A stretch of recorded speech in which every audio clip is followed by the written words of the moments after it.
আসসালামু আলাইকুম রহমতুল্লাহি ওবারাকাতুহু। প্রিয় বন্ধুরা, আজকে আলোচনা করব বাংলাদেশের আবহাওয়া খবর। রাজধানী ঢাকা সহ দেশের বিভিন্ন স্থানে আজ সকাল থেকে বৃষ্টি হচ্ছে। দেশে প্রায় সব এলাকার আকাশ মেঘাচ্ছন্ন। মৌসুমী বায়ুর সক্রিয়তার কারণে এই বৃষ্টি হচ্ছে বলে জানিয়েছে আবহাওয়া অধিদপ্তর। যদিও আগামী 24 ঘন্টার মধ্যে সাগরে একটি লঘুচাপের সৃষ্টি হতে পারে, তবে এখন যে বৃষ্টি তা অবশ্য লঘুচাপের প্রভাবে নয়। আবহাওয়া অধিদপ্তর আবহাওয়াবিদ শাহনাজ সুলতানা আজ সকালের প্রথম আলোকে বলেন, দক্ষিণের সুন্দরবন সংলগ্ন কিছু এলাকার বাদ দিয়ে দেশে প্রায় সব এলাকার আকাশ আজ মেঘাচ্ছন্ন। দেশের বিভিন্ন স্থানে বৃষ্টি হচ্ছে। মূলত মৌসুমী বায়ুর সক্রিয়তার কারণে এই বৃষ্টি।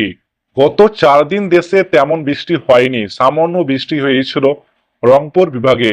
তাছাড়া দেশের কোনো কোনো স্থানে গত 2 দিন তাপপ্রবাহ দেখা গিয়েছে। আবহাওয়া দপ্তর বলেছে, আজ বঙ্গোপসাগরে একটি লঘুচাপ সৃষ্টি হতে পারে, তবে এর প্রভাব বাংলাদেশের উপকূল খুব বেশি পড়ার সম্ভাবনা নেই বলে জানিয়েছে আবহাওয়াবিদ শাহনাজ সুলতানা বলেন, লঘুচাপের প্রভাব বেশি অনুভূত হবে ভারতের উপকূলবর্তী কয়েকটি স্থানে। আবহাওয়া দপ্তর জানায়, গতকাল চট্টগ্রাম, বরিশাল, খুলনা ও ঢাকা বিভাগের প্রায় কোথাও বৃষ্টি। গতকাল সর্বোচ্চ 58 মিলিমিটার বৃষ্টি হয় পাবনার। আজ এখন পর্যন্ত সর্বোচ্চ বৃষ্টি হয়েছে নীলফামারীর ডিমলায় 119 মিলিমিটার।